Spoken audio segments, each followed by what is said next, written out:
In the Nevada badlands, where survival depends on trust, and the nearest town is 3 days' hard ride, two wounded souls are about to discover that sometimes life's greatest blessings come wrapped in its darkest hours. Miriam O'Leary, 50 and 7 months pregnant, walks home alone after burying her husband in a mining accident. Ryder, a half-blind trail scout with a bullet in his leg, lies bleeding beside his horse after fighting off cattle rustlers. When their paths cross under a desert twilight, neither expects what happens next. With rustlers hunting coal and winter closing in, these two strangers must make an impossible choice. In a single night beneath the stars, they'll forge a bond that defies convention and common sense. But when morning comes and the real test begins, will their hastily spoken vows be strong enough to survive what's coming for them? Before we jump back in, tell us where you're tuning in from. And if this story touches you, make sure you're subscribed, because tomorrow I've saved something extra special for you. The late October sun painted the Nevada landscape in shades of copper and gold, casting long shadows across the sage-dotted valley where Miriam O'Leary walked with measured steps. Her black mourning dress, practical wool that had seen her through 3 harsh winters, rustled against the dry grass as she navigated the rocky path that led toward what had once been home. The weight of her pregnancy 7 months along now made every step deliberate, every breath precious in the thin desert air. She paused beside a weathered fence post, her gloved hand resting on the sun-bleached wood as she gazed across the expanse of high desert country. Behind her, 3 days' journey back, lay the mining town of Silver Creek and the fresh grave of Thomas O'Leary, her husband of 12 years. The simple wooden cross bore his name, and the dates that bookended a life cut short by falling timbers in the Comstock mine. 48 years old, gone in an instant when the support beam gave way. Miriam's fingers found the thin gold band on her left hand, Thomas's final gift before he'd kissed her goodbye that last morning. She'd worn it for 12 years through good times and lean, through the joy of finally conceiving after years of trying, and now through the terrible loneliness of widowhood. The ring caught the dying light, a small circle of warmth against the growing cold of evening. "Keep walking, Miriam," she whispered to herself, the words carried away by the desert wind. "Home's still a day's walk, and this little one needs his rest." She'd taken to talking to the baby, feeling foolish at first but finding comfort in the one-sided conversations. The child had been active today, perhaps sensing his mother's distress, perhaps simply running out of room in her expanding belly. Dr. Morrison back in Silver Creek had warned her about traveling alone in her condition. But what choice did she have? The boarding house couldn't extend credit indefinitely, and her small savings wouldn't last through winter. The homestead waited for her 40 acres of hard-won land that she and Thomas had proved up together, built their modest cabin on, and dreamed of filling with children. Now it would have to shelter her through the birth and whatever came after. She'd made arrangements with Mrs. Henderson, the midwife, to come when her time arrived, but that meant somehow getting word to town when the pains started. As she walked, Miriam's practiced eye catalogued the country around her. This was harsh land that demanded respect, beautiful in its stark way, but unforgiving to those who underestimated its challenges. The nearest neighbor was 15 miles south, and the Paiute who sometimes traded at the general store had warned of early snow in the high country. Winter could come fast here, sealing the passes and isolating anyone caught unprepared. The sound reached her before she saw its saucer horses' labored breathing somewhere ahead, beyond the next rise. Miriam's steps slowed, her hand instinctively moving to the small revolver Thomas had insisted she carry. In this country, caution kept you alive. She crested the small hill and stopped, taking in the scene below. A bay gelding stood with its head hanging low, favoring its left front leg. Beside the horse, a man lay motionless in the gathering dusk, his body sprawled against a large juniper tree. Even from 30 yards away, she could see the dark stains spreading across his trouser leg. Miriam's first instinct was to turn away, to continue on her path and leave whatever trouble this represented behind. She was a pregnant woman alone, with no business involving herself in the affairs of strangers. But as she watched, the man stirred slightly, one hand reaching toward his wounded leg with a groan that carried across the still air. "Help!"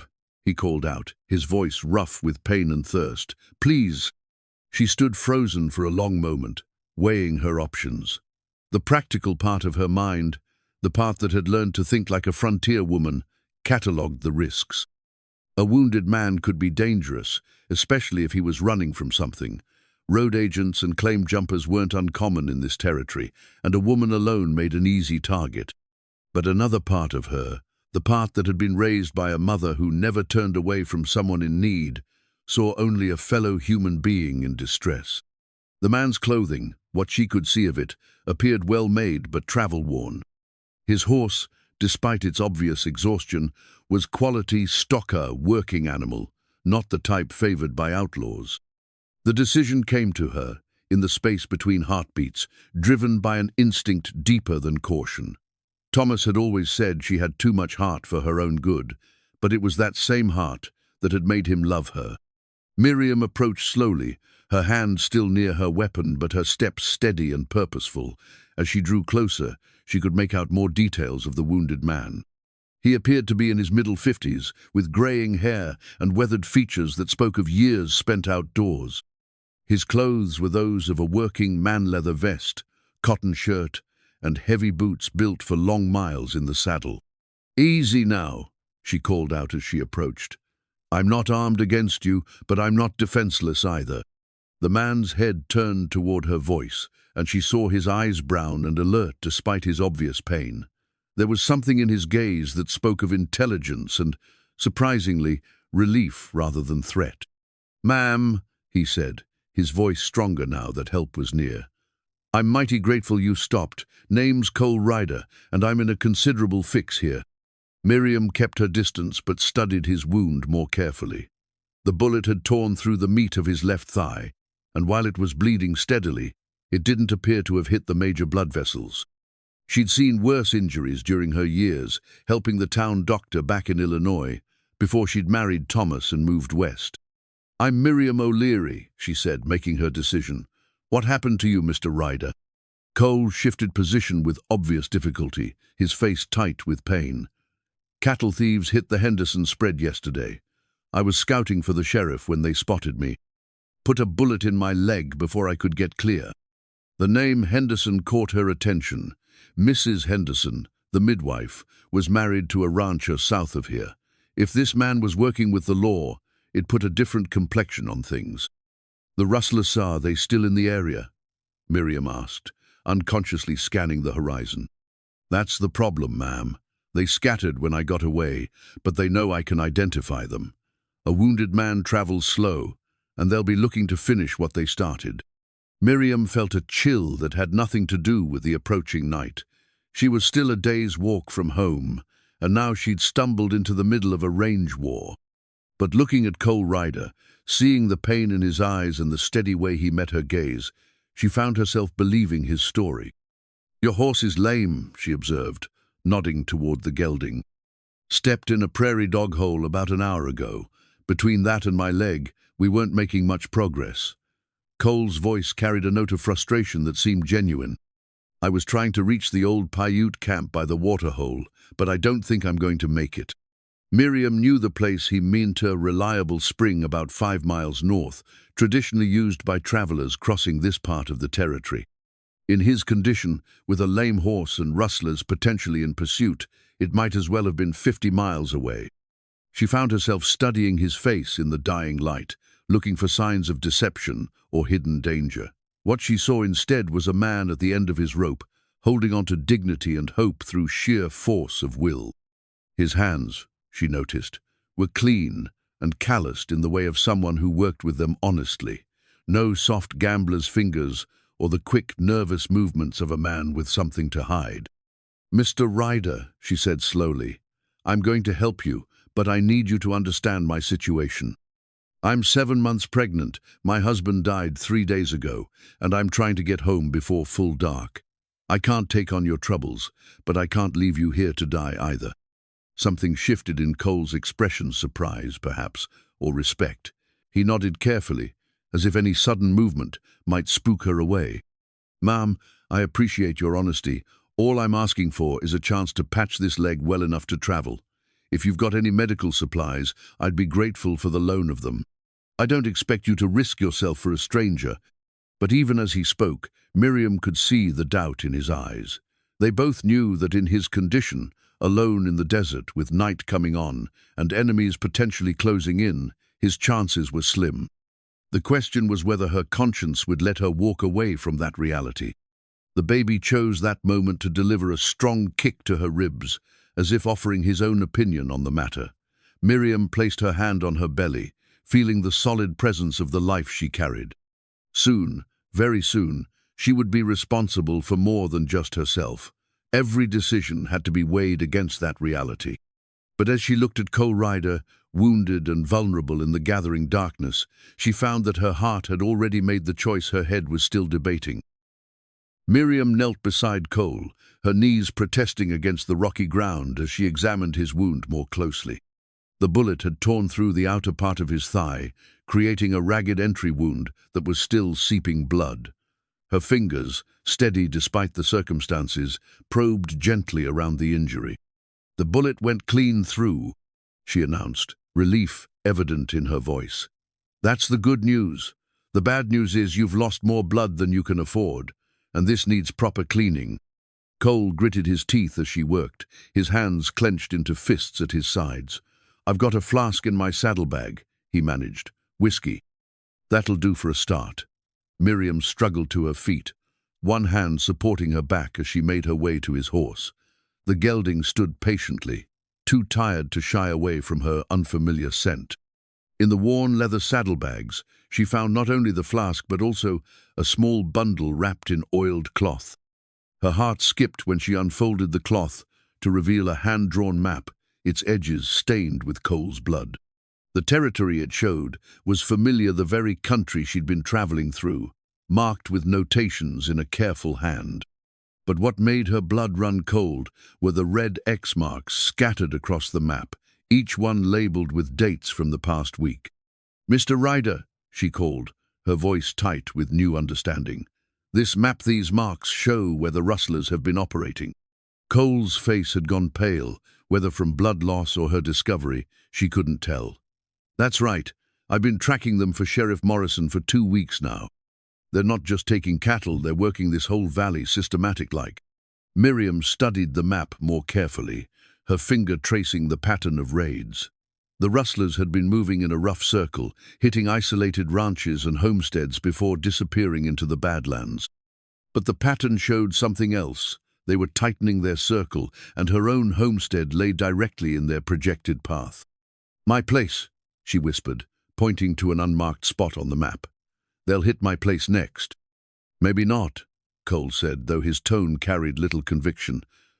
"They might have moved on after the trouble at Henderson's." But even as he spoke, both of them knew better. Miriam folded the map carefully, her mind racing through the implications. She'd been walking toward her home, planning to wait there alone for the birth of her child. Now she realized she might be walking into the path of men who wouldn't hesitate to kill a pregnant woman if she got in their way. "How many of them?" she asked, her voice steadier than she felt. "4 that I saw. Maybe more." Cole struggled to sit up straighter against the juniper. "Ma'am, I need to ask you something straight out. How far are you from help?" "My nearest neighbor is 15 miles south. Town is 3 days back the way I came." The words sounded hollow even to her own ears. In her condition, with night falling and winter weather threatening, those distances might as well have been 1,000 miles. Cole was quiet for a long moment, his eyes fixed on the darkening horizon. When he spoke again, his voice carried a weight that made her look at him sharply. "Mrs. O'Leary, I'm going to be straight with you about our situation. My horse is lame, I can't ride, and there's 4 armed men somewhere out there who want me dead. You're pregnant and alone, trying to get to a homestead that might already be in their sights." He paused, meeting her eyes directly. "Neither one of us is going to make it alone." The truth of his words settled over her like a cold blanket. She'd been thinking of him as a complication to her journey, another burden to add to her already heavy load. But he was right separated. They were both likely to die. Together, they might have a chance. "What are you proposing?" she asked, though she suspected she already knew. "Partnership. You help me patch this leg. I do what I can to get us both to safety. My gun against whatever's coming, your medical knowledge to keep us both moving." Miriam looked down at the map again, noting how Cole's careful notations showed not just where the rustlers had been, but where water could be found, which passes were still open, where shelter might be available. This man knew the country, knew the dangers they faced. His offer made practical sense, but it also meant abandoning her plan to reach home, admitting that her dream of delivering her child in the cabin she and Thomas had built together was just that, a dream. The reality was survival, plain and simple. "There's more," Cole continued, his voice growing quieter. "My eyesight's not what it was. Too many years in the sun, too many nights squinting at tracks by firelight. I can still shoot straight at close range, but I can't read sign like I used to. That's part of why those rustlers got the drop on me." The admission cost him something. She could see it in the set of his shoulders, the way his hands tightened slightly. For a man whose livelihood depended on his skills as a scout, confessing to failing eyesight was like admitting his usefulness was coming to an end. But for Miriam, it made him more trustworthy, not less. A man who would admit his weaknesses was less likely to get them both killed through overconfidence. "I can read tracks," she said quietly. "Thomas taught me. Said a woman alone needed to know who'd been on her land and why." Something flickered in Cole's eye, a surprise, perhaps, or approval. "Your husband sounds like a wise man." He was. The simple words carried all the grief and love she couldn't yet put into full sentences. Thomas had been wise and careful and devoted to keeping her safe. But Thomas was gone, and now her safety depended on a wounded stranger and her own hard-won frontier skills. A sound in the distance made them both freeze, the distant whinny of a horse, answered by another. Cole's gelding lifted its head, ears pricked forward, but made no sound in response. "How far?" Miriam whispered. Cole tilted his head, listening with the trained ear of a man who'd spent decades reading the language of the wilderness. Mile, maybe two, could be wild horses, could be riders. They both knew which was more likely. In this territory, at this time of year, wild horses would be down in the protected valleys, not crossing the high desert in the evening. "We need to move," Cole said, trying to lever himself upright. "Even if it's not them, we can't risk." His words were cut off by a grunt of pain as his wounded leg buckled under him. He went down hard, his face grey with the effort of trying to stand. Miriam made her decision in that instant, the same deep instinct that had made her stop to help him in the first place, now pushing her toward a choice that would change everything. "We're not going anywhere with you like that," she said firmly. "But you're right about one thing, we can't stay here." She knelt beside him again, this time with the whiskey flask in her hand. "This is going to hurt, but we need to get that bleeding stopped and your leg bound tight enough for you to travel." Cole nodded, bracing himself against the tree trunk. "Do what you have to do." As Miriam poured the whiskey over his wound, washing away the dried blood and dirt, she found herself thinking about the strange turns life could take. This morning she'd been a widow walking home to wait for her child's birth in solitude. Now she was treating a wounded stranger's injuries while rustlers closed in on their position. But as she worked, binding Cole's leg with strips torn from her petticoat, she realized something else. For the first time since Thomas's death, she wasn't alone. The partnership Cole had proposed was born of necessity, but it was still a partnership. After 3 days of carrying her grief and fear in isolation, she had someone to share the burden with. The question now was whether that partnership could keep them both alive long enough to matter. The sage bundle crackled softly as Miriam crushed it between her palms, releasing its pungent, cleansing scent into the cold evening air.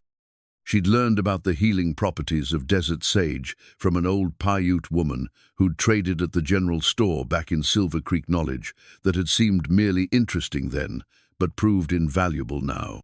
"This will help prevent infection," she explained to Cole as she packed the crushed leaves against his wound. "The Paiute have used it for generations." Cole winced as she applied the makeshift poultice, but his voice remained steady. "You seem to know quite a bit about frontier medicine, Mrs. O'Leary. Necessity teaches fast lessons out here." Miriam secured the sage bundle with strips of cloth, her movements efficient despite the awkward angle her pregnancy forced her to maintain. "I helped Dr. Morrison in Silver Creek when he needed extra hands. Mining accidents don't wait for convenient timing." She worked by the light of a small fire Cole had managed to kindle before his strength gave out, using dry sage and juniper bark that burned almost smokeless. The flames provided warmth and light while remaining nearly invisible from any distance, a skill that spoke of his experience in hostile territory. "How long have you been scouting for the sheriff?" Miriam asked, settling back on her heels to examine her handiwork. 3 years officially, but I've been reading sign and tracking in this country for near 20 years. Cole shifted position carefully, testing his newly bandaged leg. "Used to guide hunting parties and survey crews before the railroad came through. These days, most of the work is tracking rustlers and claim jumpers." The fire cast dancing shadows across his weathered features, highlighting the lines around his eyes and the silver threading through his brown hair. He was a man shaped by years of outdoor work, his hands scarred from rope and leather, his face marked by sun and wind. But there was something in his eyes that spoke of intelligence and careful observation qualities that had kept him alive in dangerous country. "What about you?" he asked. "How'd you and your husband end up out here?" Miriam poked at the fire with a stick, watching sparks rise into the star-filled sky. "Thomas inherited the homestead from his uncle. We came out from Illinois 12 years ago, full of hope and big dreams." She smiled, though there was sadness in it. 40 acres seemed like a kingdom back then. "It's good land," Cole offered. "Hard country, but honest. A man can make something of himself here if he's willing to work for it." Thomas was willing. He worked himself to death trying to make that mine pay. The words came out more bitter than she'd intended, and she glanced at Cole apologetically. "I'm sorry. It's still fresh. No need to apologize. Grief's got its own timeline." Cole's voice carried a understanding that made her look at him more closely. "I lost my wife 8 years ago. Consumption. Thought the world had ended." They sat in comfortable silence for a moment, two people who understood the weight of loss. The fire crackled between them, and somewhere in the distance, a coyote called to its pack. The sound was answered by others, a wild chorus that seemed to emphasize their isolation in the vast desert. "Do you have children?" Miriam asked softly. Cole shook his head. "Sarah and I tried for years, but it wasn't meant to be." "This little one of yours," he nodded toward her belly, "will be lucky to have a mother who's already proved she can survive whatever this country throws at her." Miriam's hand moved instinctively to her abdomen, where the baby had grown quiet after the day's activity. "I'm not sure I'm as strong as you think.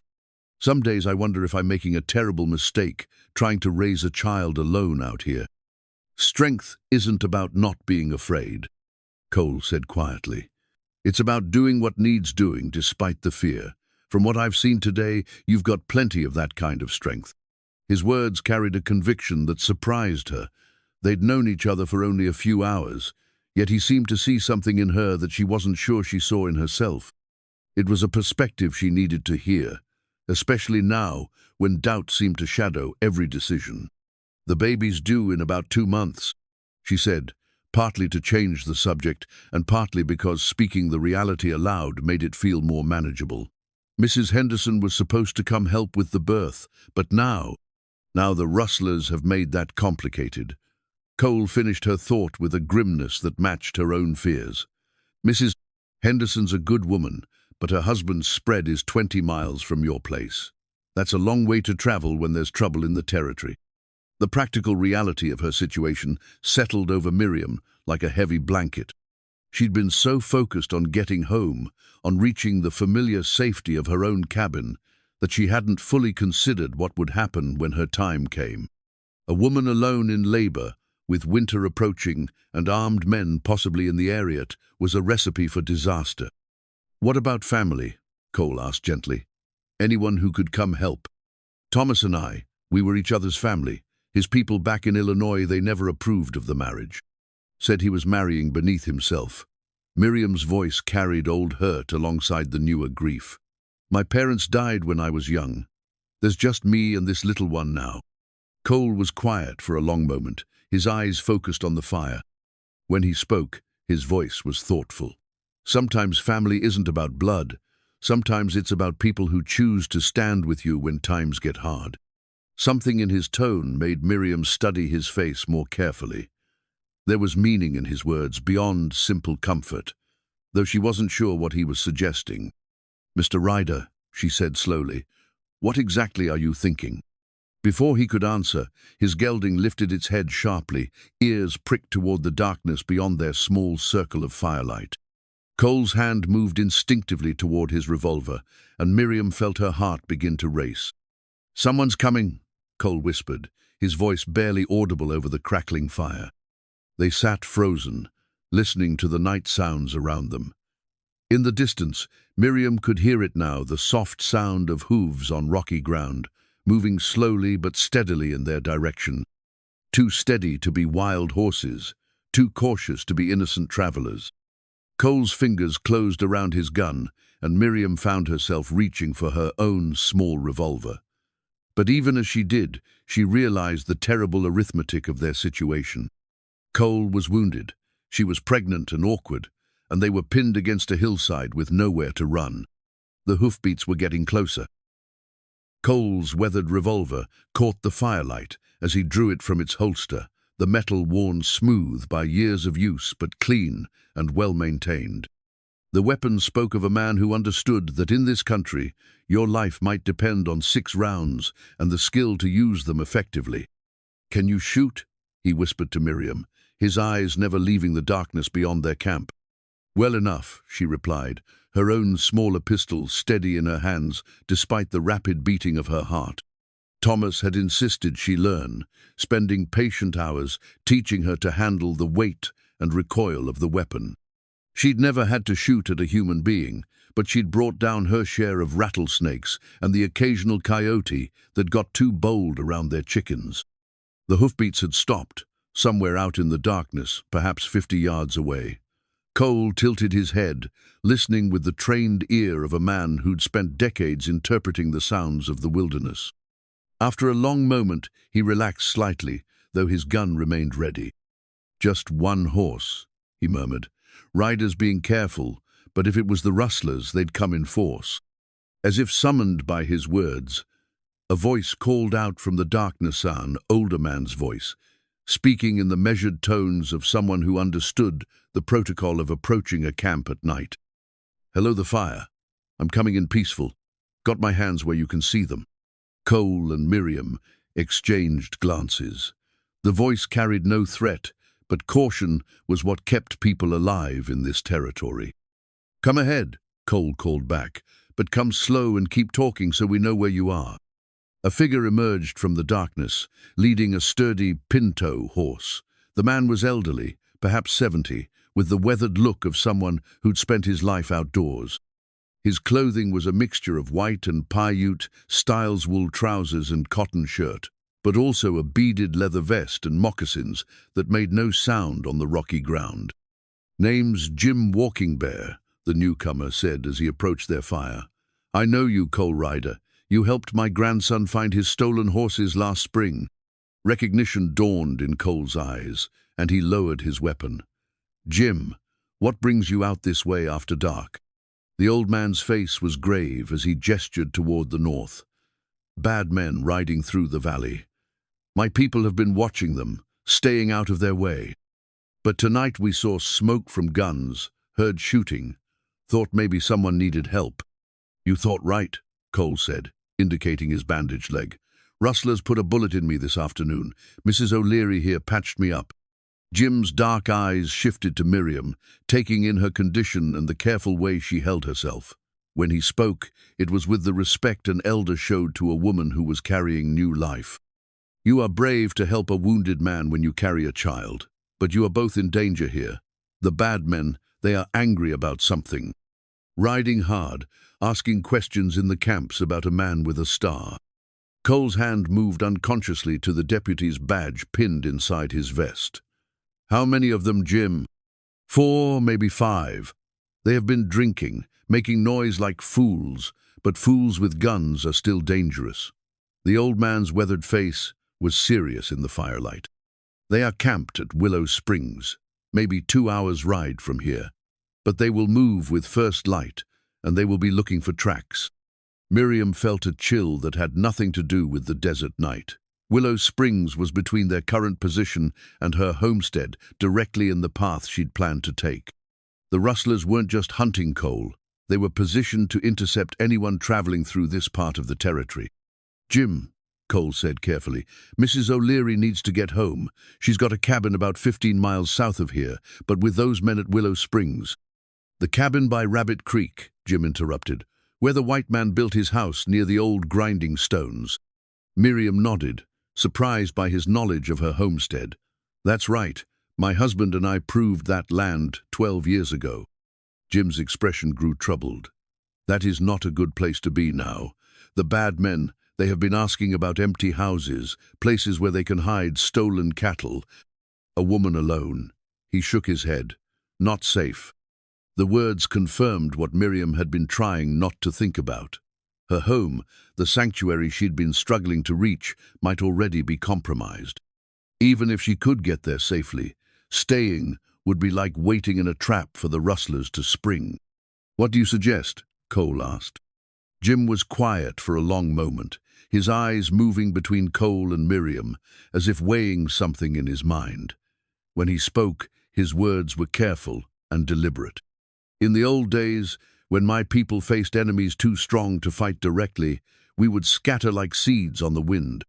Some would go to the hidden places in the rocks, others to the winter camps in the deep valleys. But sometimes," he paused, looking directly at Miriam, "sometimes a man and woman would join their strength together, become something stronger than either could be alone."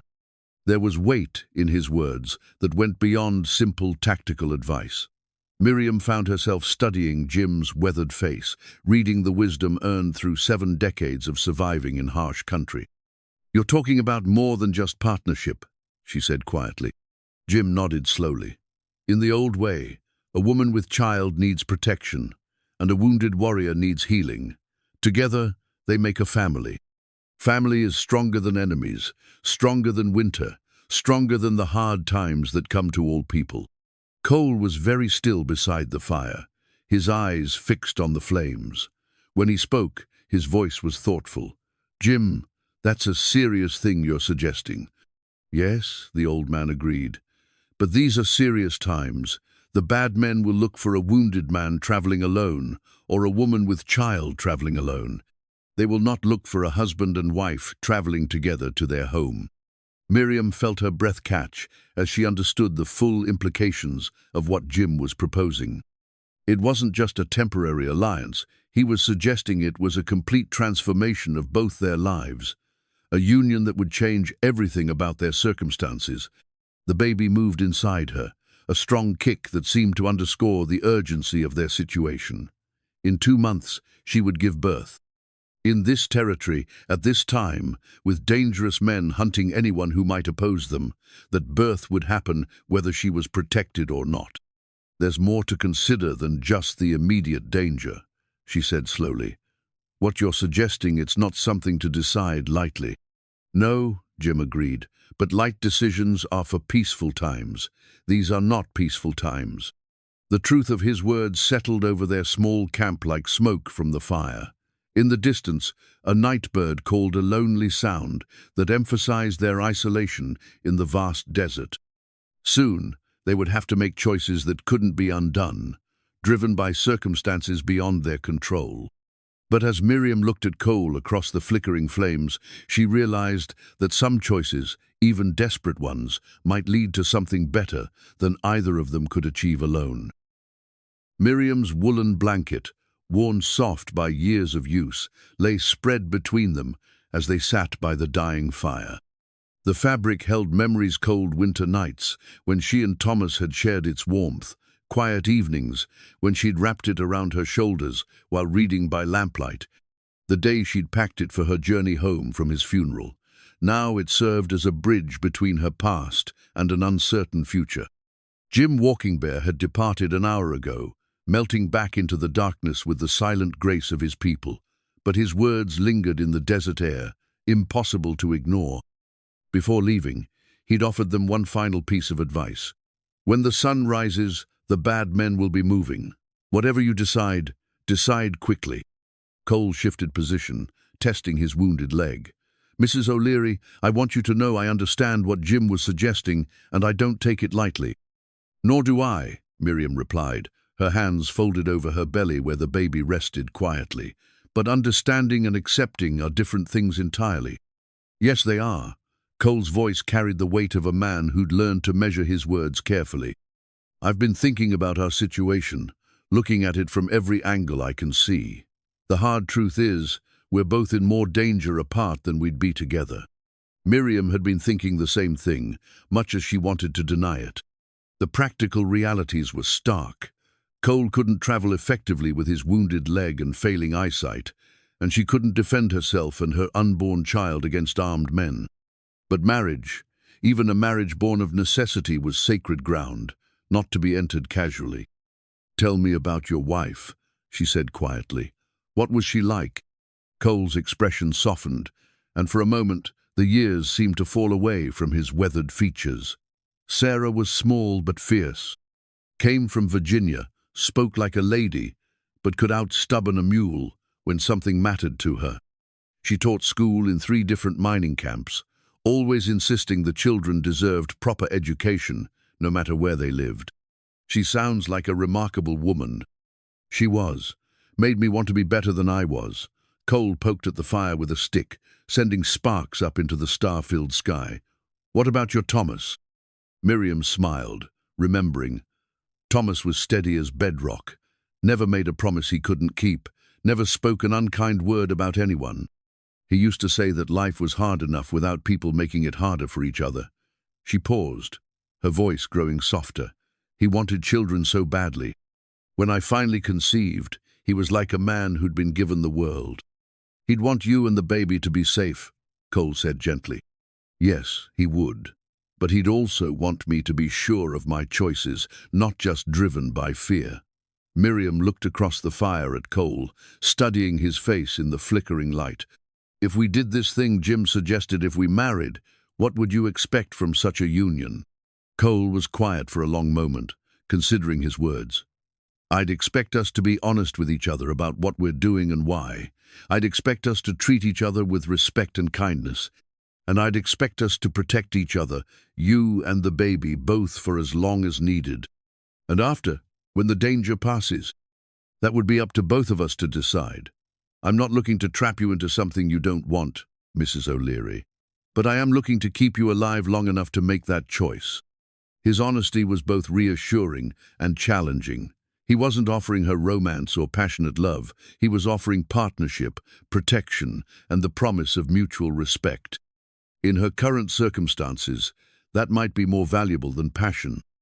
What about the practical matters? She asked. My homestead, your work as a scout. How would we manage those things? Your land is good grazing country. With some improvements, it could support cattle as well as the mining claim. I've got savings put aside, and my scouting work brings in steady money. Cole's voice took on a practical tone. Between us, we could make a good life there.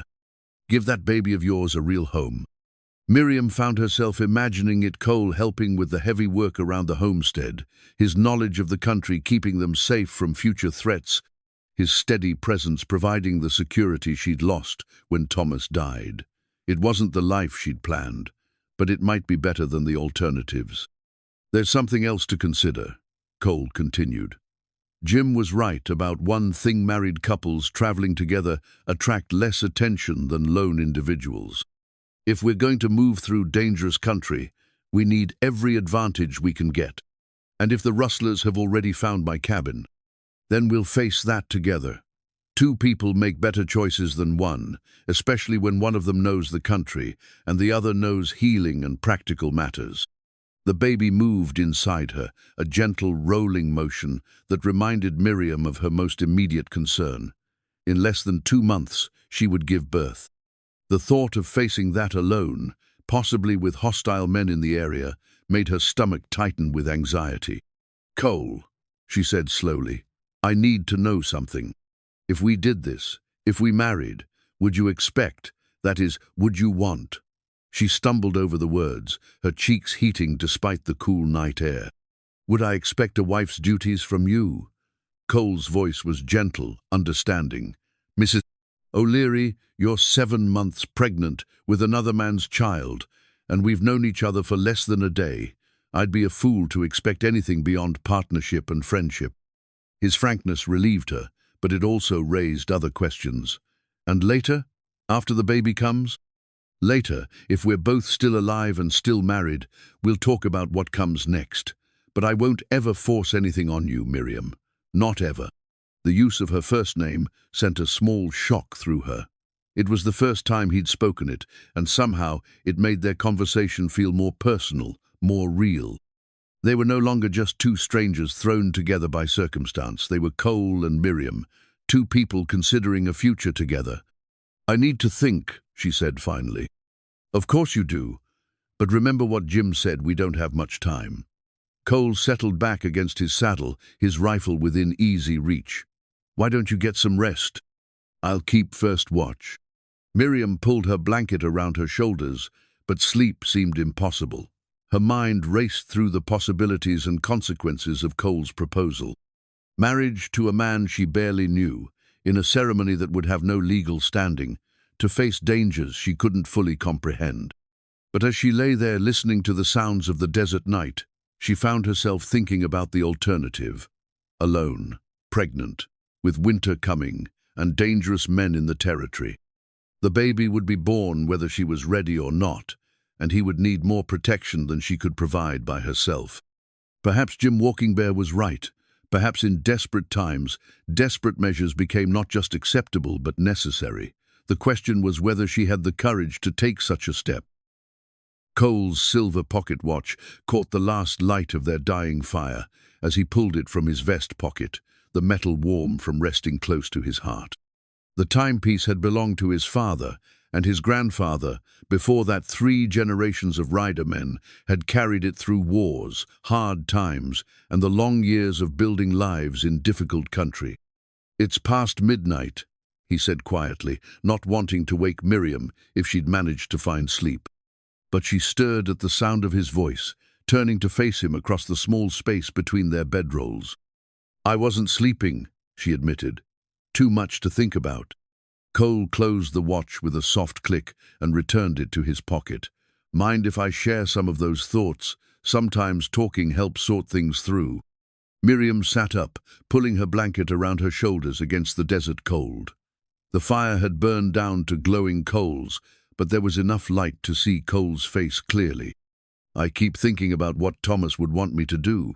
He was always so careful, so thoughtful about big decisions. What do you think he'd say about our situation?" "That's just it, I'm not sure." Miriam's voice carried frustration mixed with grief. "Part of me thinks he'd want me to be cautious, not to trust a stranger so quickly. But another part thinks he'd want me to do whatever kept the baby safe, even if it meant making hard choices." Cole nodded slowly. "When Sarah was dying, she made me promise not to spend the rest of my life mourning her. Said she wanted me to find happiness again if the chance came along." He paused, his eyes fixed on the glowing coals. "I never thought that chance would come in a situation like this." "Are you saying you think this could lead to happiness?" Miriam asked, genuine curiosity in her voice. "I'm saying I think 2 people who respect each other and share common goals have a better chance at contentment than most." Cole's words were carefully chosen. "I've seen plenty of marriages that started with less and grew into something solid. And I've seen marriages that started with grand passion and ended in bitterness." Miriam replied. "Maybe you're right. Maybe respect and shared purpose are stronger foundations than romance." They sat in companionable silence for a while, each lost in their own thoughts. In the distance, coyotes called to each other across the desert, their voices weaving together in the ancient song of the wilderness. The sound was both lonely and comforting, reminder that they were part of something larger than their immediate concerns. "Cole," Miriam said finally, "if we did this thing, if we married, what would the ceremony be like? We have no preacher, no legal authority to make it binding." Jim mentioned doing it the old way, before God and the canyon walls. Cole's voice grew more serious. "In frontier country, marriages have been sealed with less formal ceremonies. The important thing isn't the legalities, it's the commitment two people make to each other. The old settlers used to practice hand fasting," Miriam said thoughtfully, "a pledge made in good faith, witnessed by whatever community was available. Some of the marriages in Silver Creek started that way, before regular preachers came through the territory. Would that be enough for you? A ceremony that might not hold up in a court of law, but would be binding in our hearts?" Miriam considered this carefully. "I think it would have to be. Out here, a person's word is often the only law that matters anyway." She paused, then asked, "What would we promise each other?" "The usual things, I suppose. To stand together through whatever comes, to protect each other and any children in our care." Cole's voice grew softer. "To be honest with each other, to treat each other with kindness, to build something together that's stronger than what either of us could manage alone." "Those are good promises," Miriam said, "simple but not easy. The best promises usually are." Another silence fell between them, but this one felt differentless, anxious, more contemplative. Miriam found herself studying Cole's profile in the firelight, trying to imagine him as a husband rather than a stranger. He had a good face, she decided, weathered by honest work, marked by experience but not hardened by it. There was kindness in his eyes and strength in the set of his shoulders. "What about the practical details?" she asked. "If we're going to pose as a married couple, people will expect us to know things about each other." "That's true." Cole shifted position, wincing slightly as his wounded leg protested. "I'm 56 years old, born in Missouri but raised mostly in Colorado territory. My father was a freighter. My mother took in sewing. I've been scouting and tracking for most of my adult life, with a few years spent mining in California during the gold rush." "I'm 50, Miriam replied. "Born in Illinois, daughter of a blacksmith. I can read and write, do figures well enough to keep books. I know healing herbs and midwifery, can cook for a crew when needed, and I'm not afraid of hard work." "Any other family besides Thomas?" "None that claim me. His people back east never approved of our marriage's aid. He was marrying beneath his station." There was old hurt in her voice, but also a note of defiance. "What about your people?" "Parents died years ago. I've got a brother in Denver, but we haven't spoken in a decade. Some disagreement about a mining claim that got out of hand." Cole's expression was rueful. "Pride makes fools of men sometimes." "It does indeed." Miriam adjusted her position, one hand resting on her belly where the baby had begun to move again. "This little one will be born in about 2 months. If we're married by then, legally or not, he'll bear whatever name we give him." "Ryder's not a bad name for a boy to carry," Cole said quietly. "Strong enough to grow into, simple enough to remember." The casual way he said it made Miriam's breath catch. He wasn't just talking about a temporary arrangement, was talking about raising her child as his own, giving the baby his name and protection.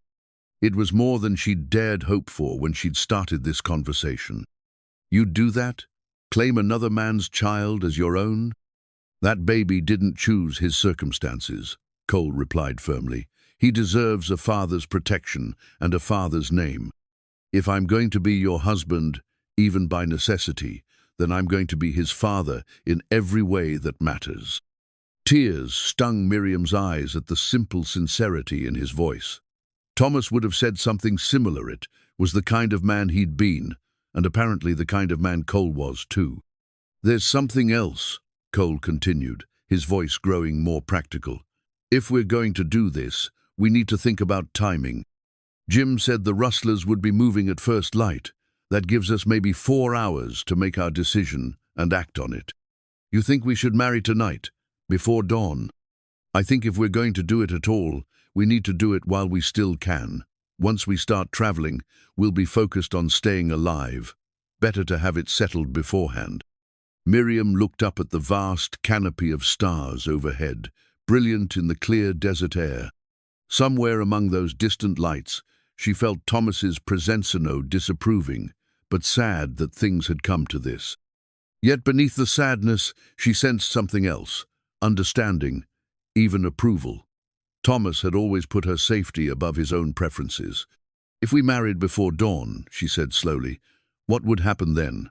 Where would we go?" "We'd head for your homestead first, see if it's safe. If the rustlers have found it, we'll know by the signs they leave. If not, we can gather what supplies you need and decide whether to stay or move on. And if we have to run, then we run together. I know hidden places in this country, winter camps where we could hole up until spring if necessary. It wouldn't be comfortable, but it would be safe." Miriam closed her eyes, weighing all the factors one more time.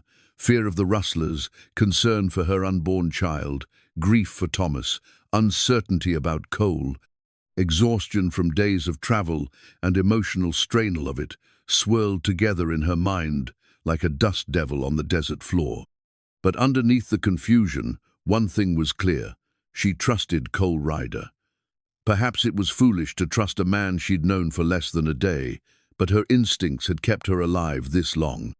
Everything about him, his careful words, his gentle treatment of his injured horse, his respectful manner toward her spoke of a man worth trusting. "Cole," she said, opening her eyes to meet his gaze across the dying fire, "if I said yes, if I agreed to marry you tonight, what would we do first?" "First," he said, his voice steady and sure, "we'd make our promises to each other. Then we'd plan our route for tomorrow, gather what supplies we need, and prepare to face whatever comes next as husband and wife." "As husband and wife," Miriam repeated, testing the words. They felt strange on her tongue, but not wrong. Different from how she'd thought about Thomas, but perhaps that was appropriate.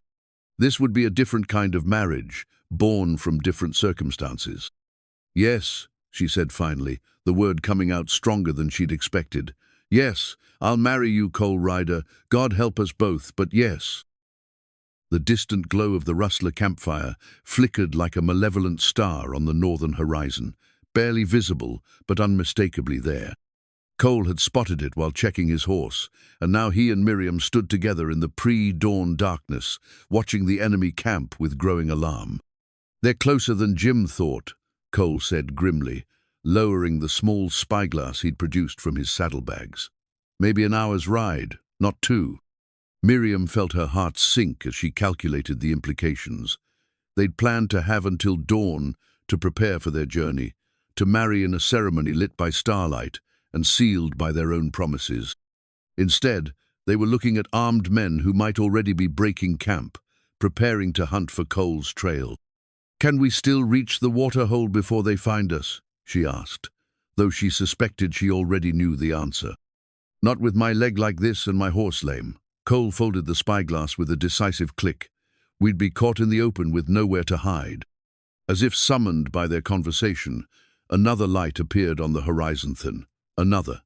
The rustlers were indeed breaking camp, and they were spreading out to cover more ground in their search. "Cole," Miriam said, her voice tight with a new fear, "there's something else. I've been having pains for the past hour. Not regular yet, but—" She didn't need to finish the sentence. Cole's face went pale in the starlight as he understood what she was telling him. The stress of the day, the long walk, the fear and uncertainty it had all combined to trigger the very thing they were least prepared to handle. "How far apart?" he asked, his voice steady despite the gravity of the situation. "Maybe 20 minutes, sometimes longer, but they're getting stronger." Miriam's hand moved to her lower back, where a persistent ache had been building for hours.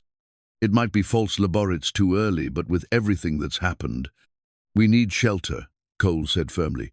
"Real shelter, not just a campfire in the open, and we need it now."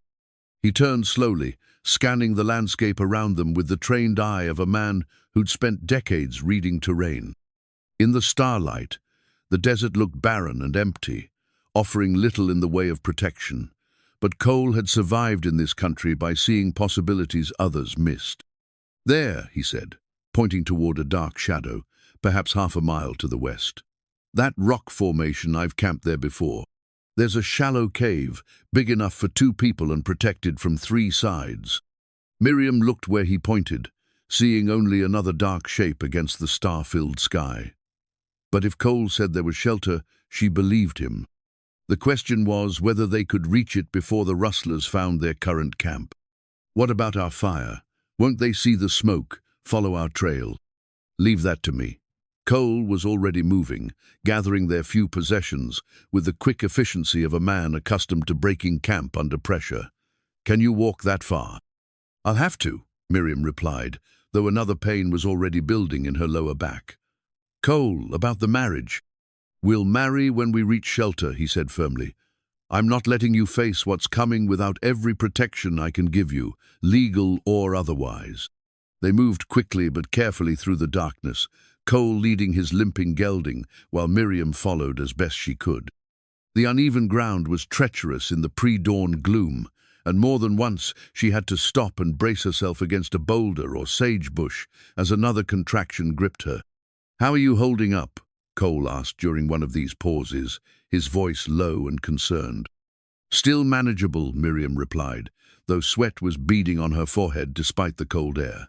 But Cole, if this is real laborif, the baby comes now. Then we'll deal with it, he said simply. I've helped birth plenty of calves and foals. Human babies can't be that different. His matter-of-fact tone was oddly comforting, though Miriam suspected the reality would be considerably more complicated than he suggested. Still, his confidence gave her strength to continue walking. The rock formation loomed larger as they approached, revealing itself to be a small mesa topped by weathered sandstone. Cole led them around to the western side, where a narrow gap between 2 boulders opened into a shallow cave.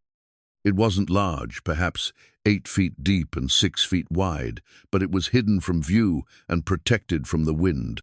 This will do, Cole said with satisfaction, leading his horse into the concealment of the rocks. We can build a small fire in the back, and the smoke will dissipate before it reaches open air. Miriam sank gratefully onto a flat rock near the cave entrance, one hand pressed to her belly as another contraction began.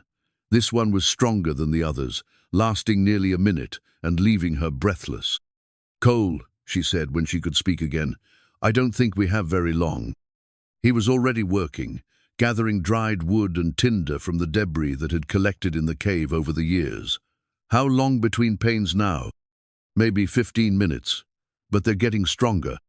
Cole nodded grimly as he struck sparks into a small pile of shredded bark. First babies usually take their time, but stress can speed things up. The tinder caught, and he carefully fed the small flame until it grew strong enough to light the larger pieces of wood.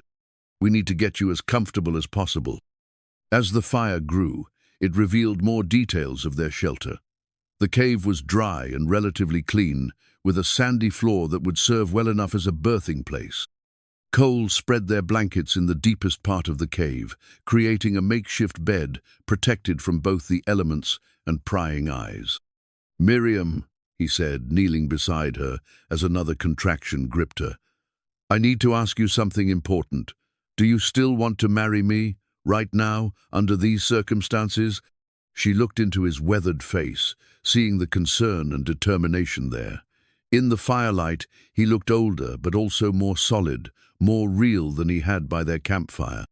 This was a man who would stand by his promises, no matter how difficult the circumstances became. More than ever, she said firmly, if this baby is coming tonight, I want him born legitimate. I want him to have a father's name and a father's protection.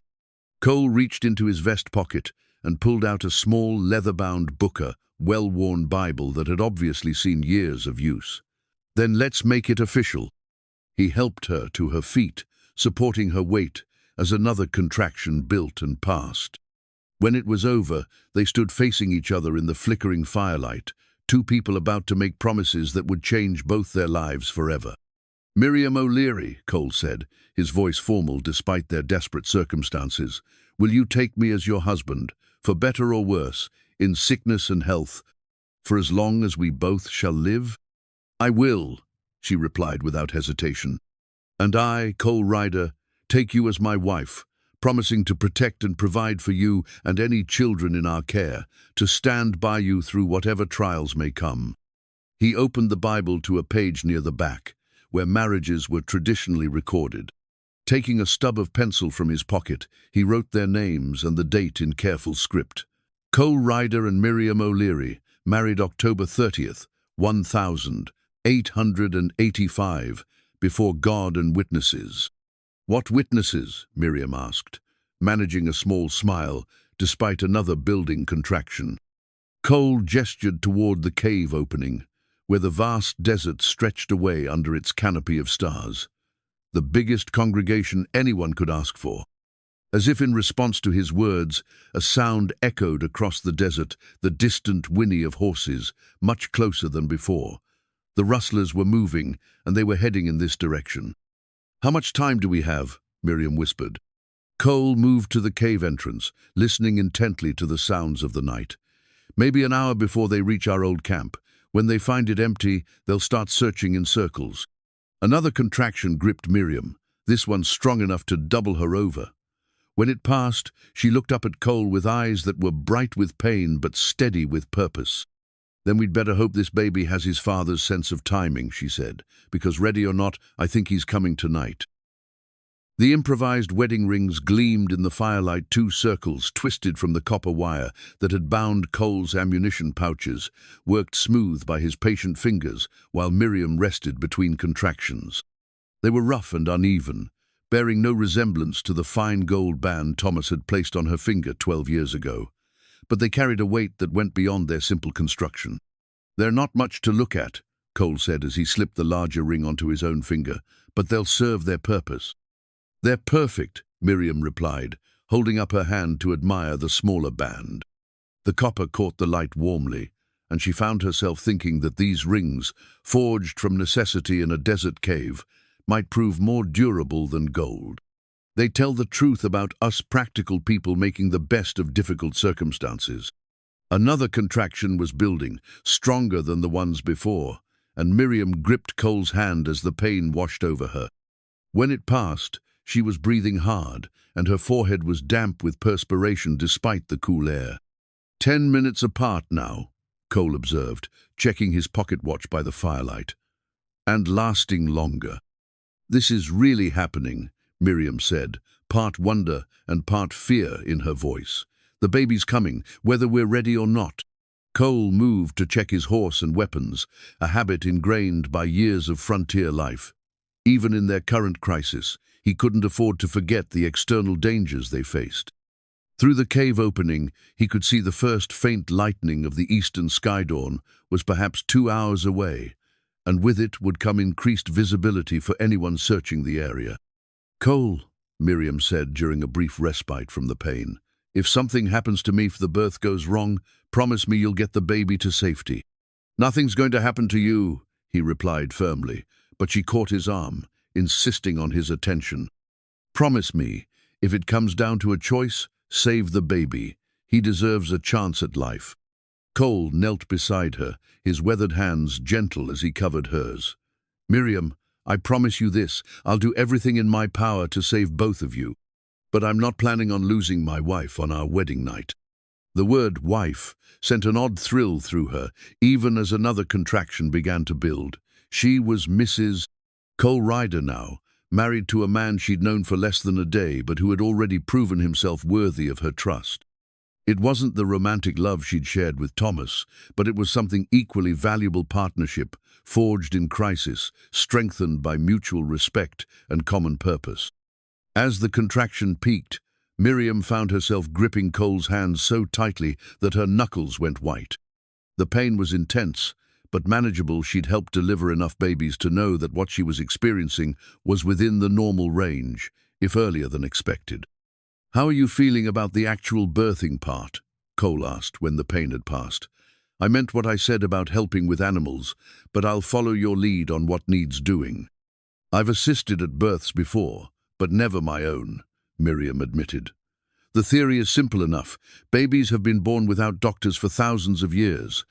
But the practice," she gestured helplessly, unable to articulate her fears about all the things that could go wrong.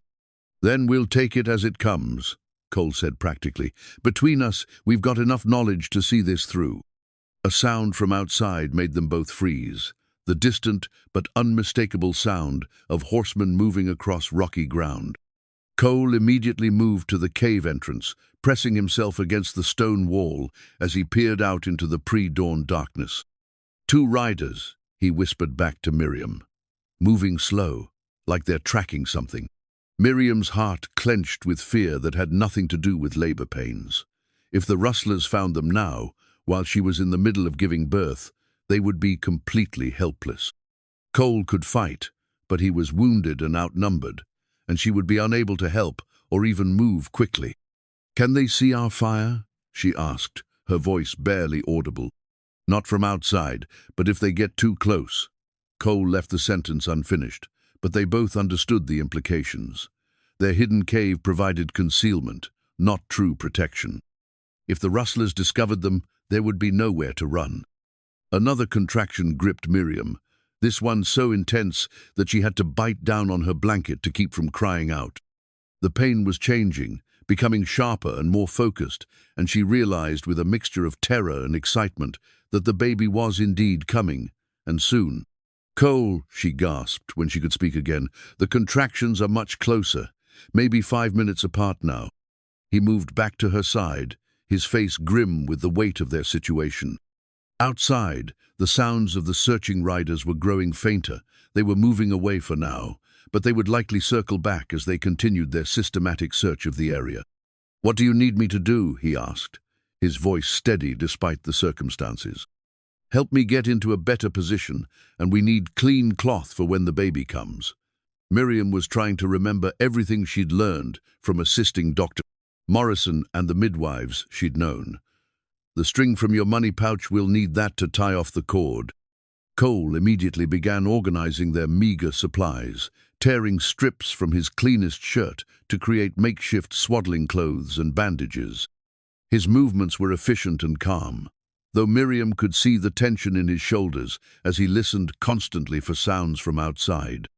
"There's something I need to tell you," he said as he worked, "about my eyesight problems. In low light like this, I don't see details as clearly as I should. If there's fine work that needs doing, I'll guide you through it," Miriam assured him. "We'll manage together." As if to test their resolve, another contraction hit with renewed force, and this time Miriam felt something different, a distinct pressure and the undeniable sensation that the baby was moving down. She gripped Cole's hand so tightly that she felt his bones shift under her fingers. "It's happening faster now," she panted when the pain subsided. "Maybe another hour, maybe less." Cole checked his pocket watch again, calculating their remaining time before full daylight would expose them to anyone searching the area. The rustlers were still out there, still hunting, and every minute that passed increased the chance of discovery. "Miriam," he said quietly, "I want you to know something. Whatever happens in the next few hours, marrying you was the right choice, for both of us." She looked into his weathered face, seeing the sincerity there along with the determination to see them through this crisis. "I feel the same way. And co-life, we get through this. If we raise this baby together, I think we could build something good." "More than good," he replied, smoothing a damp strand of hair back from her forehead. "This little one's going to have parents who know the value of what they're fighting for." Another contraction began, and Miriam felt the overwhelming urge to push. The sensation was both frightening and exhilarating. Her body was taking over, following instincts older than civilization. The baby was coming whether they were ready or not, whether it was safe or not. "Cole," she gasped, I think it's time." He positioned himself where he could help, his hands steady despite their slight tremor. "Tell me what to do." As the contraction peaked, Miriam bore down with all her strength, feeling the baby move inexorably toward birth. The pain was intense but purposeful, and she found herself thinking of all the women throughout history who had labored in caves and crude shelters, bringing new life into an uncertain world. "I can see the head," Cole said, his voice filled with wonder. "Miriam, you're doing it. He's coming."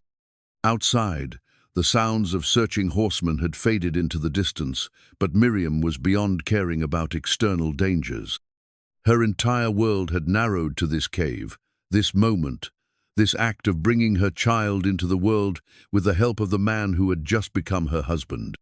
With the next contraction, she pushed again, and suddenly Cole was saying, "That's it, that's Ives here." The baby's cry filled the cave, strong and indignant, announcing his arrival to the desert dawn.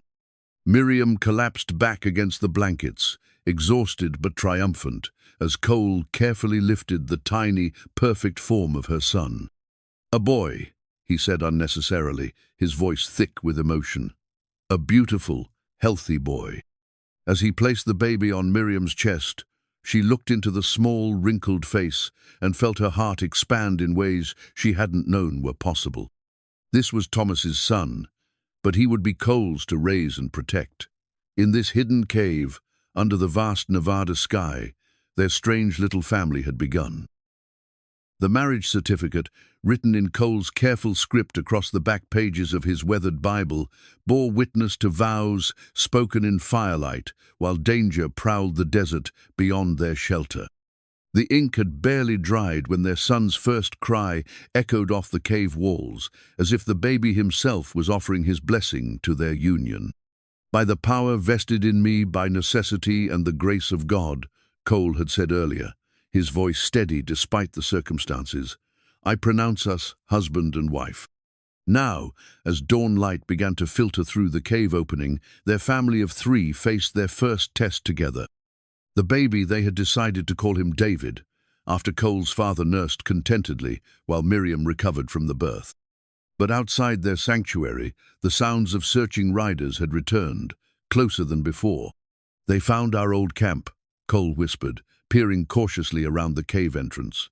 "I can see the smoke from here. They're burning the area where we spent the night."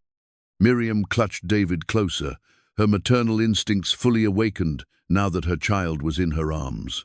"What does that mean for us?"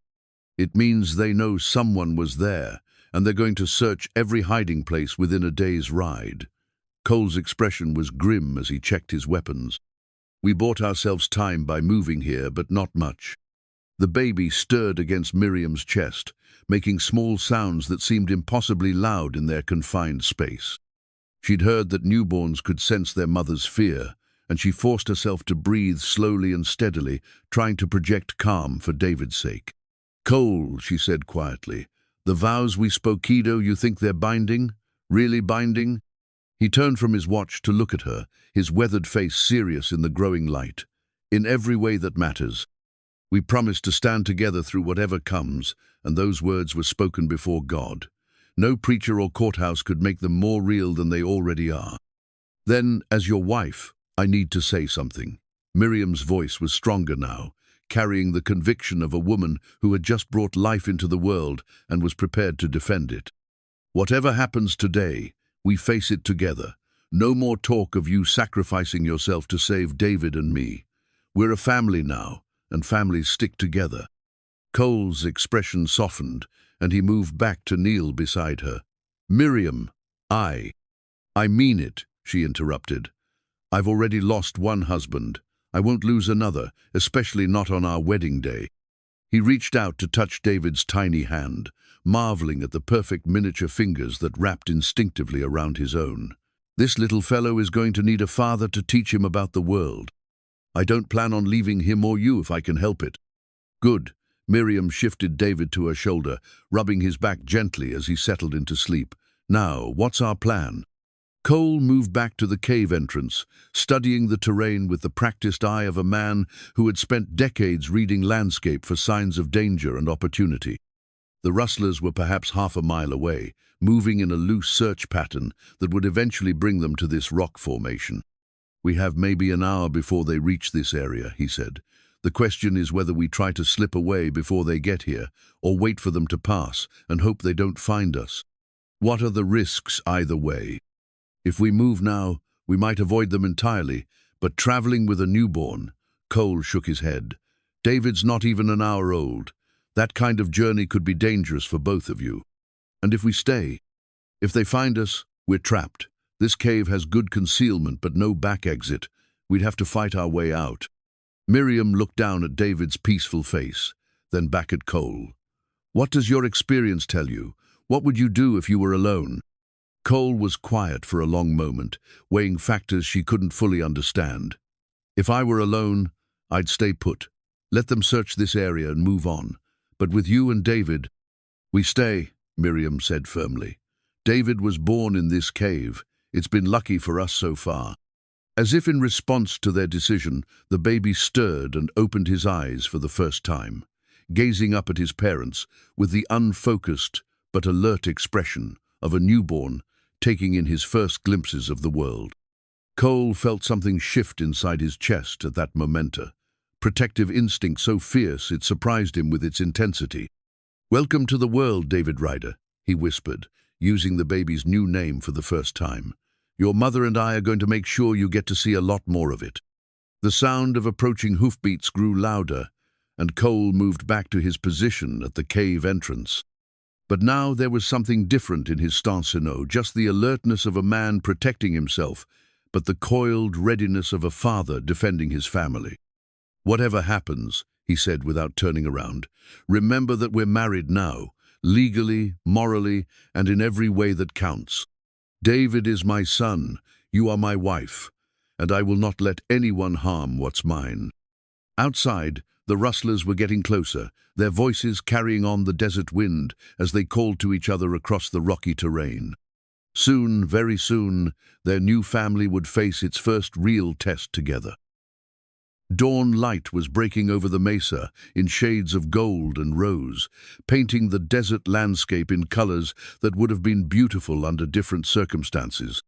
The light that symbolized new beginnings now threatened to expose them to the men who hunted them, transforming what should have been a moment of joy into one of mortal danger. Cole pressed himself against the cave wall, his rifle ready as he watched two riders pick their way carefully through the rocks below. They were perhaps 200 yards away, but moving methodically, checking every possible hiding place with the patience of men who knew their quarry had to be somewhere in the area. "Spread out, Jake," one of them called to his companion. "Check them rocks over there. I'll take the north side." Miriam held David close, one hand gently covering his mouth to muffle any sounds he might make.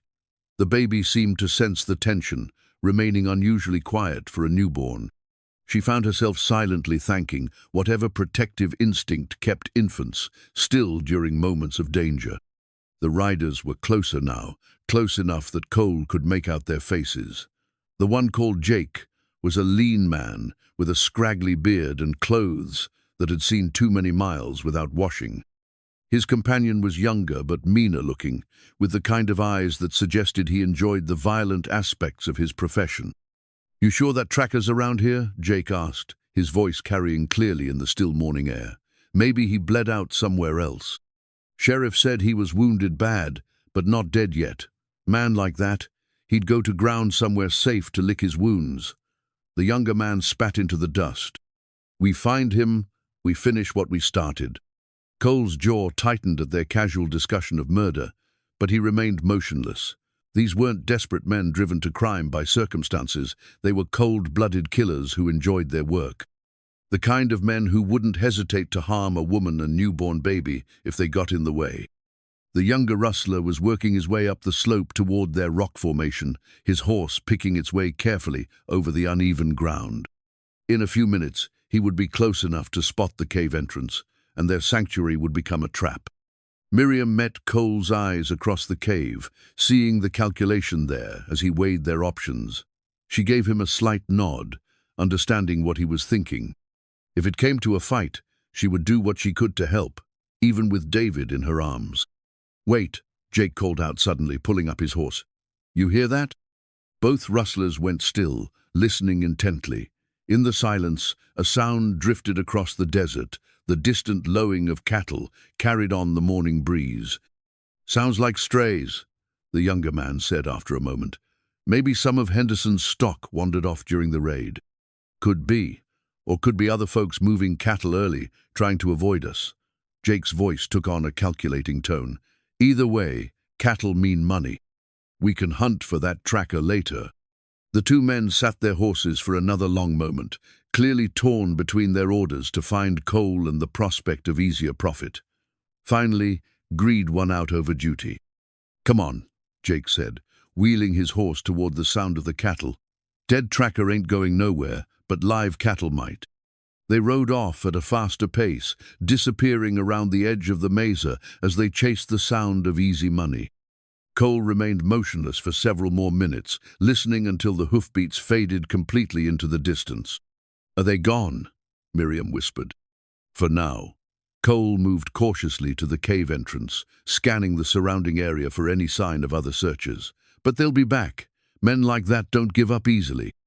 David chose that moment to wake fully, his small voice rising in the demanding cry of a hungry newborn. The sound seemed impossibly loud after their enforced silence, but it was also wonderfully normal, a reminder that life continued despite the dangers surrounding them. "He needs to nurse again," Miriam said, settling back against the cave wall. "And we both need rest before we try to travel." Cole nodded, but his expression remained troubled. "We can't stay here much longer. Once those men realize the cattle were a false lead, they'll come back to continue their search." "How far to the nearest town?" "Silver Creek is 3 days hard riding for a healthy man.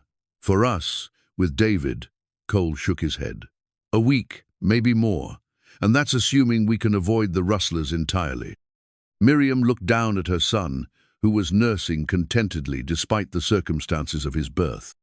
He was perfecting tiny fingers, 10 tiny toes, and a powerful set of lungs that proclaimed his determination to survive whatever challenges lay ahead. "What about your people, Jim Walking Bear's tribe? Would they help us?" "Maybe, but their winter camp is in the opposite direction, deeper into the mountains. With snow coming, that could be just as dangerous as staying here." Cole moved back to check on his horse, which had remained remarkably calm during the tension of the past hour. The gelding's front leg was still tender, but the swelling had gone down slightly during their rest. "We need to make a decision," he said finally. "Stay here and hope the rustlers give up their search, or take our chances on the trail." "What does your gut tell you?" Miriam asked. Cole was quiet for a long moment, considering not just their immediate safety, but the longer-term implications of each choice. When he spoke, his voice carried the weight of hard-won wisdom. "My gut says men like those rustlers don't give up easily. They'll keep searching until they find us, or until something bigger pulls them away. But my gut also says a newborn baby needs more than we can provide in a cave in the desert." "Then we travel," Miriam said with more confidence than she felt. "David was born under these stars, in this harsh country. Maybe that makes him stronger than we think." As if in agreement, the baby released her breast and looked up at his parents with bright, alert eyes. There was something in his gaze that seemed almost knowing, as if he understood the gravity of their situation and was ready to face whatever came next. "All right then," Cole said, beginning to gather their few possessions. "We'll rest another hour, let you regain some strength. Then we head for your homestead, see if it's safe, gather supplies, and decide our next move from there. And if the rustlers have already found it, then we keep moving. There are hidden places in this country, spots where a family could wait out the winter if they had to." Cole's voice grew firm with resolve. "Whatever happens, we face it together. That's what married folks do." Miriam smiled at the simple certainty in his voice. Less than 24 hours ago, she'd been a widow, walking home alone, to face an uncertain future. Now she was a wife and mother, part of a family forged in crisis, but strengthened by mutual commitment. "Mr. Ryder," she said formally, "I believe you're stuck with us." "Mrs. Ryder," he replied with equal formality. "I can't think of anywhere I'd rather be stuck." The sun was fully up now, warming the air and painting the desert in brilliant shades of gold and red. Somewhere in the distance, they could still hear the faint sounds of the rustlers chasing phantom cattle, buying them precious time to rest and plan. David had fallen asleep again, his small face peaceful in the crook of his mother's arm. For this moment, at least, their strange little family was safe, hidden in their cave while the world went on around them. But Cole was already thinking ahead, planning their route and considering the challenges they would face. The desert was beautiful in the morning light, but it was also unforgiving to those who underestimated its dangers. With a newborn baby and a recovering mother, every mile would be a test of their determination and resourcefulness. Still, as he looked at Miriam and David, Cole felt something he hadn't experienced in years: hope for the future, and the deep satisfaction of having something worth fighting for. The baby's first blanket was fashioned from Miriam's torn petticoat, the soft cotton fabric carefully cut and hemmed by Cole's surprisingly deft fingers during their rest in the cave. It wasn't fancy, just practical protection for a child born in the wilderness, but it represented something profound, the beginning of a family created from necessity and strengthened by choice. 3 weeks later, that same blanket wrapped David as he slept peacefully in the cabin that had become their home. The journey from the desert cave to Miriam's homestead had taken 4 careful days, traveling slowly to accommodate her recovery and the baby's needs. They'd found the cabin untouched. The rustlers had apparently been too busy chasing easier prey to bother with an isolated homestead. Cole stood in the doorway, watching the sun set over the valley that was now his home too. His wounded leg had healed well under Miriam's careful tending, and his horse had recovered enough to carry him on the scouting trips that were gradually clearing the area of the rustler threat. The sheriff had been grateful for Cole's information, and the remaining members of the gang had been captured or driven out of the territory. "How's he sleeping?" Cole asked quietly, nodding toward the cradle he'd built from scrap lumber during their first week here. "Like an angel," Miriam replied, settling into the rocking chair Cole had also crafted. "I think he's going to be a good traveler when he's older. All that rocking and moving before he was born seems to have made him adaptable." Cole smiled at that, thinking about the extraordinary circumstances of David's birth. The boy would have quite a story to tell when he was old enough to understand it, born in a cave, while his parents hid from outlaws, delivered by a man who'd become his father through choice rather than blood. "Any word from Mrs. Henderson about when she might visit?" Cole asked, settling into his own chair beside the fire. "She sent word with the Paiute trader that she'll come next week, weather permitting. She's curious to meet the husband who appeared so suddenly in my life." Miriam's tone was amused. "I think the whole territory is curious about our story." "Let them wonder," Cole said comfortably. "The truth is simple. Inortwo people who needed each other found each other at the right time." It was simple when stated like that. But Cole knew the reality was more complex, more wonderful than those plain words could convey. What had begun as a marriage of convenience had gradually become something deeper, not the passionate romance of youth, but the steady affection of 2 mature people who respected each other and shared common goals. Miriam had proven to be everything he'd hoped for in a partner: practical, brave, and possessed of the kind of quiet strength that made difficult tasks manageable. She'd helped him improve the homestead's defenses, tended his wounds with skill and gentleness, and created a sense of home that he'd almost forgotten was possible. For her part, Miriam had discovered that Cole's steady presence brought a peace she hadn't expected. He was nothing like Thomas Ware. Her first husband had been gentle and scholarly. Cole was weathered and practical. But both men shared the quality she valued most: complete reliability. When Cole made a promise, he kept it. "I had a letter from town today," Miriam said, pulling a folded paper from her apron pocket. "From the territorial governor's office." Cole looked up with interest. Since their marriage ceremony had been irregular, to say the least, they'd been working to establish their legal status as husband and wife. "Good news, I hope." "The best. Judge Morrison has agreed to perform a formal ceremony when he comes through on his circuit next month. Our marriage will be fully legal and recognized." Miriam's smile was warm. "David will have no questions about his legitimacy." "Judge Morrison is a good man," Cole said. "I've worked with him before on territorial law enforcement matters. He understands frontier realities." They sat in comfortable silence for a while, listening to the sounds of evening settling over their valley. In the distance, coyotes were beginning their nightly chorus, and closer by, the cattle Cole had purchased with his savings lowed softly as they settled for the night. "Cole," Miriam said eventually, "do you ever regret it, the way things happened between us?" He considered the question seriously, as she'd known he would. "I regret that we met under such difficult circumstances. I regret that you had to go through David's birth without proper medical attention. But do I regret marrying you?" He shook his head firmly. "Not for a single moment. Even though it wasn't the romantic courtship most people expect? Miriam, I'm 56 years old. I've seen enough of life to know that romance is fine for young folks, but respect and partnership last longer." Cole's voice grew softer. "What we have is built on a foundation that won't crack under pressure."